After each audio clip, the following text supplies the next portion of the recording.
আমরা এই জাস্ট দীঘাতে নামলাম, রাহাত গেস্টিং। এখানে আমাদেরকে একটু থাকার ব্যবস্থা করা হয়েছে ফ্রেশ ট্রেশ হওয়ার জন্য। তারপর আমরা সমুদ্রের দিকে যাবো। আর ওয়েদার ঠিকই আছে, এখন ওয়েদার কোনো খারাপ নেই। আমরা এখন যাবো সমুদ্রে স্নান করতে। আর নিউজে যেটা দেখাচ্ছিল যে খুবই সমুদ্রের খুব খারাপ অবস্থা, এই ওই অনেক কিছু বাড়াবাড়ি টিআরপি পাওয়ার জন্য দেখাচ্ছিল, কিন্তু সেটা কিছু নেই। রোদ একদম ভালো রোদ। তো চলো তোমাদেরকে দেখাই ওয়েদারটা কেমন। তো দেখে নাও কীরকম রোদ, ঝলমলে নীল আকাশ, এদিকে কিছুই নেই, অথচ নিউজে দেখাচ্ছিল। আমরা এখন সি বিচের দিকে যাচ্ছি।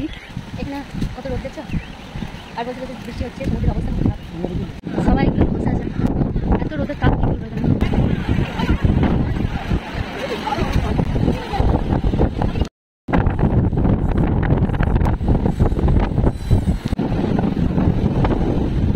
ঢেউ সাগর।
আমরা এখন স্নান করে যাচ্ছি রুমে বলতে যেখানে আমাদেরকে দেওয়া হয়েছে থাকতে, সেখানে।